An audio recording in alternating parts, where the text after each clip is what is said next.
Welcome back, folks, to Rapid Fire Elite, and today we'll cover the Waffenträger auf E100 with a P. So this is basically the same old Waffenträger auf E100 before the switch with the Grill 15, but with the HD remodel, and it's going to be sold on the Chinese server exclusively for about 1,000 bucks USD. So yeah, if they're going to buy the Beijing Opera 113 for like $740, well, let's gouge their wallets with the same old vehicles they had before we took them away, like the off-clearance Panther or the T50-2.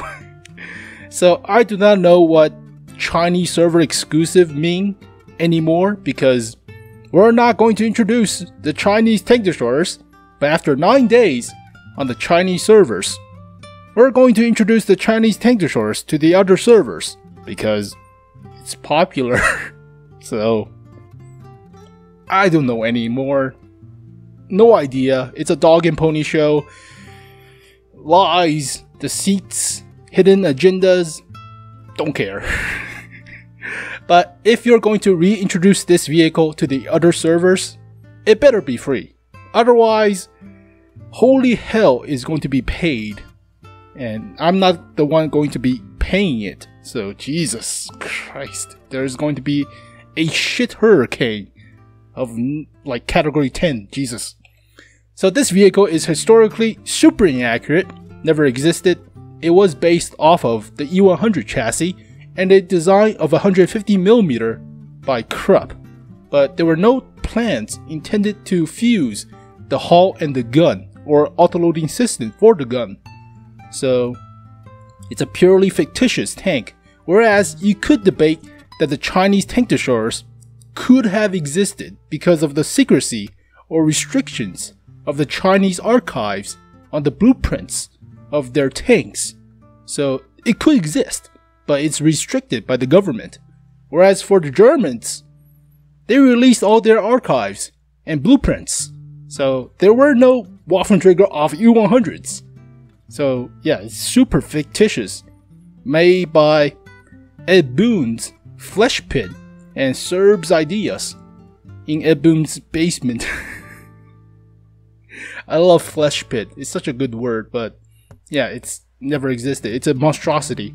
So here you can see the chronological order of all the patches related to this vehicle. So it was released in patch 8.9. It was a meme. It was right after I started playing the game. And this is actually the first tier 10 I got. That's how much I loved it. And it was a meme. It was pretty awesome. But after about 9 months, they nerfed the crap out of the clip. So nerfed the 6 rounds to the 5. Nerfed the accuracy while moving the hull and the turret, and that was a big bummer. And afterwards, they nerfed the global view range of all the TDs, so it had 420 meters of view range. Got shafted by 40 meters, so 380.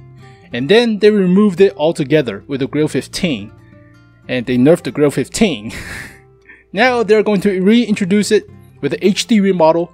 And the hull is similar to the thickness of the GW auf E100, the Geschäftswagen E100, which actually never existed also.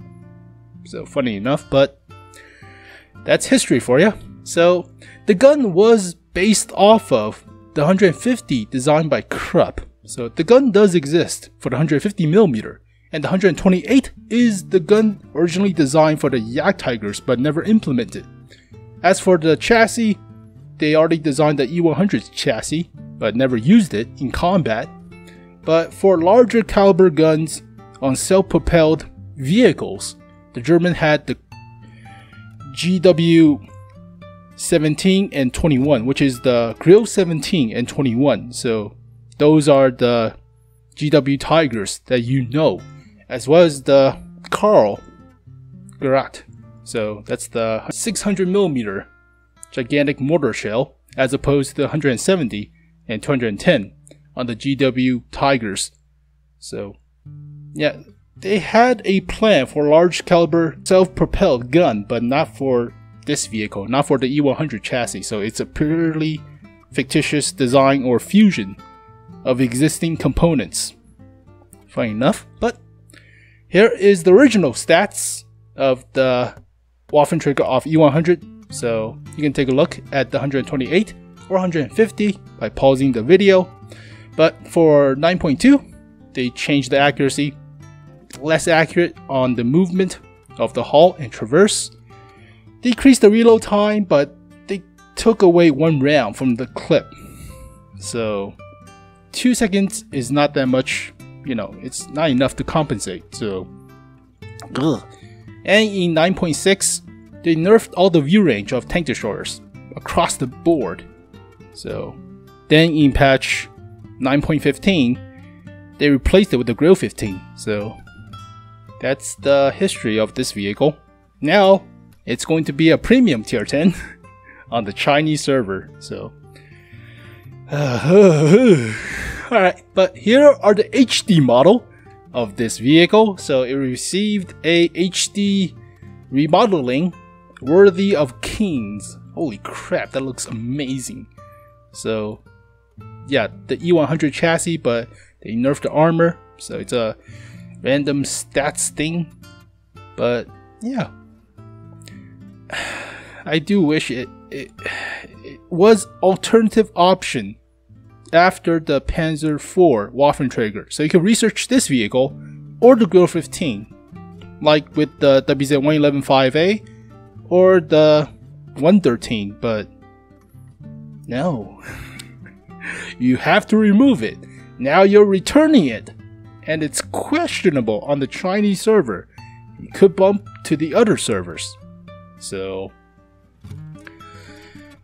I'm scared. I mean, it was a meme.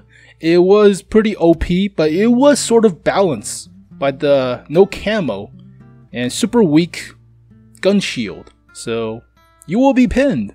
Oh, same. I forgot her name. It was a famous German actress featured also on the Scorpion Waffentrager with the gun shield. I forgot her name, but small Easter egg. But yeah, now it's returning.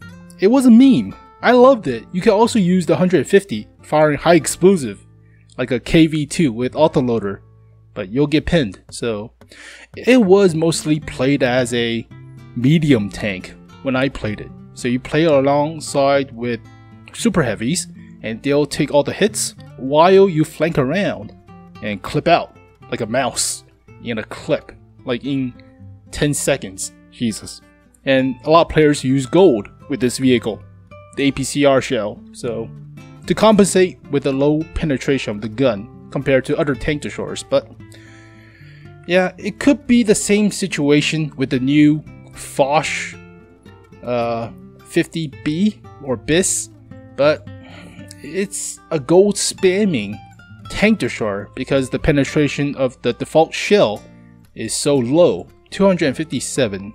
This is originally 279, and then back then people also use gold. So I'm highly expecting the new 50B Foch use a lot of gold APCR shells. But hey, this is coming back.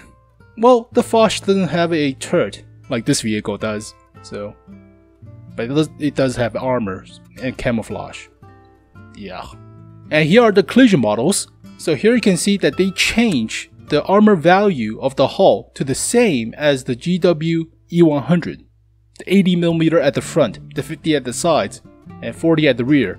Originally, it's 200 at the front, the same hull as the E100. So it's about 300mm effective, but now it's about 140 with AP shell and side armor flat 50. So lower plate is about the same as the upper plate, not as thick, but basically you'll be pinned by most guns. Now you're even bigger target to be pinned. Originally you have to be shot in the gun mantlet, the gun shield or around the gun to be pinned. Now they can just shoot you whatever and you'll be possibly pinned, but it's a little bit better against high explosive, and that's basically you'll be pinned. So nothing much changed Not really. And here are the stats, so take a quick look, but to a veteran who played the game for a long time and who actually owned this vehicle and played it a lot, these are the same stats as the original Waffentrigger auf E100 before they replaced it with the Grill 15. So yeah, nothing changed. It just becomes a premium tank, presumably with premium status or crew training experience, exclusively for the Chinese server. Who knows, but yeah, it's the same stats. So here are the translated stats and above average or below average to the rest of the tank destroyers at tier 10. So take a quick look, but it's the same stats. So basically, it's an HD remodel of a tank that we originally had, except with weaker hull, but it's a premium status. Also, it's supposed to be Chinese server exclusive, but we don't know what that means anymore. Could mean anything, so 9 days. That's the time between Chinese server receiving the tank destroyers, the Chinese tank destroyers, to the announcement that the rest of the servers will receive them as well. That's how long it took. There were no surveys, no actual feedback from the community, or like decent time displacement of the feedback to the actual decision making, I guess, but funny. Also, it's not the remnant that you see in the res folder, the data placeholder for the records. So you will see the Waffentrigger auf E100 in tanks.gg's archive or the Tank Inspector program. It's not that vehicle. The stats are not the same. I remember the original stats of the Waffentrigger auf E100 having about 12 horsepower per ton ratio, not 8.9. So it revs up faster than the Jagdpanzer E100. Obviously, I remember that, but in the game files, there is a remnant. There's a data placeholder for the Waffentrigger auf E100 with all the nerf stats. Like the gun is the L55, which is L51, which is not the same gun as the L61 128mm. It never had 246mm of pen or 490 alpha. Never had that. Never existed. So that is a fictitious data placeholder. So don't put too much effort into that vehicle. These are the actual stats, which is the same old stats before the replacement with the Grill 15. So basically, you HD remodel the Waffentrigger auf E100 and you're going to sell it on the Chinese server. In layman's terms, so yeah. Or we're not going to give out the Chinese tank destroyers to the other servers. We're not going to return the Waffentrigger auf E100. We're not going to sell the M6A2E1. I don't know anything anymore. So there you go, folks. That was pretty quick, right? Because it's basically the return of an old vehicle that we had in HD model, exclusively for the Chinese server, to be sold for about 1,000 bucks or 30,000 gold. How much that's worth on the Chinese server, but let's gouge their wallets. Why not? But I'm just a bystander. I don't care anymore. So do whatever you guys want to do with World of Tanks and the history of exclusiveness, if you will. But the only thing I'm afraid of is they're going to introduce this vehicle as a personal mission reward for the second season. Yeah, I'm going to go shitballs, shit hurricane, because I don't want a normal tank. The tank I already had for like 2 years, returning as a reward for a very hard set of personal missions. That's bullshit. I want something new, something authentic or unique, not something I already had. It's like you getting robbed, alright? Then like a few days later, there's a prize for, I don't know, your stuff that you got robbed a few days ago. What the fuck? Yeah, so it better be free if it returns to the other servers. If it doesn't, fine, I guess, but it's obviously a money gouging move obviously. So at least for the Chinese server, but it's very funny. So thank you guys for watching the video. Hopefully you guys enjoyed it. I'll see you guys next time. Peace.